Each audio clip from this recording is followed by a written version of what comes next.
Thank you all for being here. I am relieved to announce that Sierra and DeAndre Mims are now in police custody. They were arrested by the U.S. Marshals Fugitive Task Force just before 1 o'clock this afternoon in Riverdale, Georgia. As far as the specifics on the arrest, I don't have those of yet. I just was contacted and they are in custody. We are currently following up on any information, any investigations that we need to coordinate with Clayton County, Georgia's law enforcement agents up there in reference to this. And we are coordinating with Sheriff Welcher in reference to having them retrieved and brought back to Chatham County. You know, less than a week, this is one of the biggest operations that we've had since I've been chief here, and I can tell you that it went well. We have a very competent investigations staff here at Pooler, and we could not have done this without the help of our local agencies and brothers and sisters. And I just want to name the people that helped. The agencies: Bloomingdale Police Department, Garden City and Port Wentworth Police Department. The Airport Police Department showed up the other night to help us out. Chatham County PD lent us some of their facilities to use. Georgia State Patrol, DNR came with one of their dogs to help out. Hardyville Police Department helped out. The Effingham County Sheriff's Office, the Chatham County Sheriff's Office, all the agencies in Clayton County, whoever they may be, I don't know right now, the U.S. Marshals Task Force, of course, and Savannah Police Department. And I'll tell you that Chief Mentor showed up the other night and was out relieving my officers on traffic assignments so they could take a break for a minute. He was out there with a traffic vest directing traffic. That's how willing the local agencies are to help one another out, and I think it's fantastic, and we couldn't have done it without them. So I'm going to turn it over right now to Lieutenant Schmidt.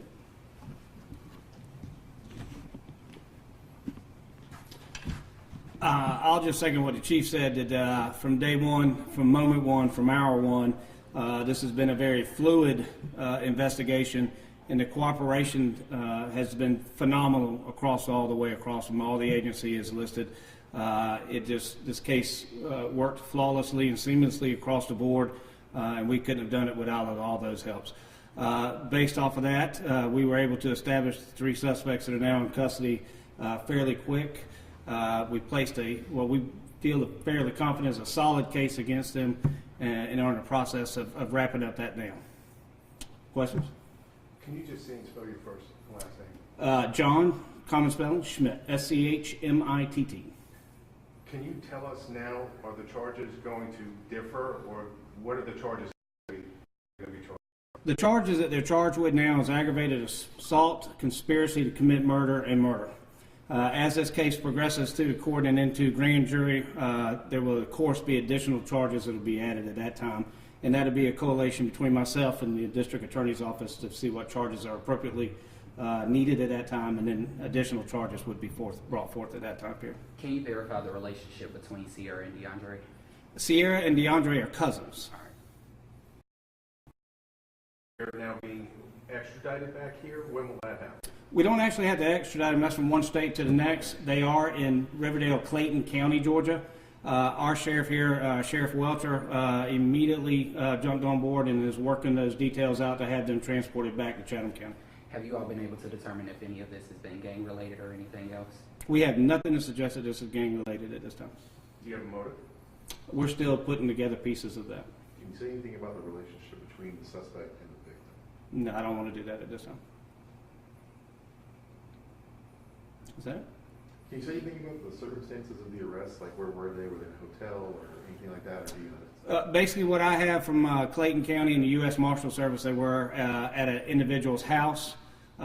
They were there for a period of time. We don't know exactly how long. That is still fluid and currently going on at this time. They did know the persons whose house they were at, and that's what led us to Riverdale, Georgia. When did you get word that you knew when they were there at the house? When we had suspicion earlier this morning, and the U.S. Marshals deployed on that, we were notified about 12:58 or 1:05, somewhere in that general area, that they were in custody. There was some connection between the Effingham shooting that happened on Friday and then this over the weekend. Were you aware that there was a connection, or did that happen deeper into the investigation? I can answer that, John. Okay.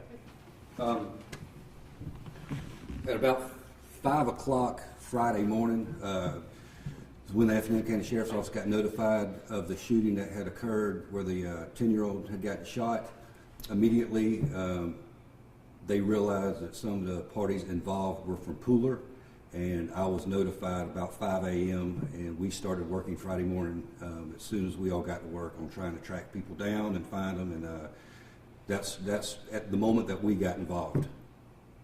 The Mims are from Pooler? They haven't had a Pooler address yet. What's the connection with the 10-year-old? Does she believe any? You know, that's an Effingham case, and I can't really speak on that. So was sorry, I know you clearly just said that, but was the first person arrested, or were they arrested for the shooting of the 10-year-old?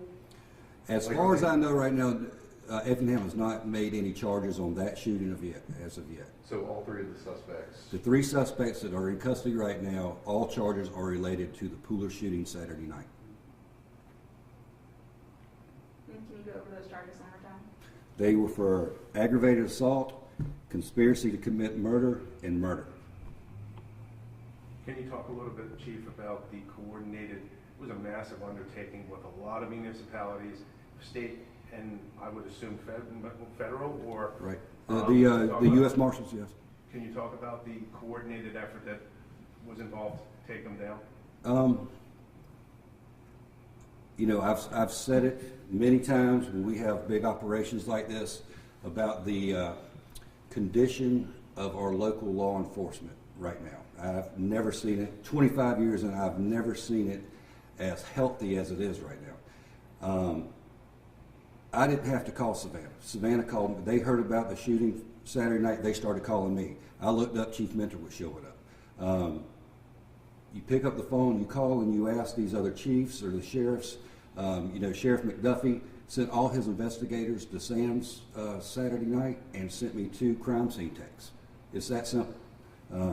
We all work very well together. We have a great relationship. The U.S. Marshals, we didn't call them. They called us Sunday. They said, what can we do to help? That's the condition of local law enforcement right now. It's phenomenal.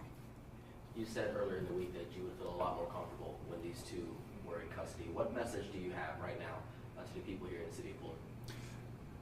You know, this was a terrible thing to happen, this shooting, and I feel terrible for the families involved, and I feel terrible for the citizens of Pooler that this type of fear was struck in the hearts of our citizens. And we worked tirelessly since since Friday morning to make sure that our citizens could rest easy and not worry about going to Pooler Parkway to get dinner or to go shopping. And to have everyone involved, all the suspects in custody, I hope all of Pooler feels as relieved right now as I do.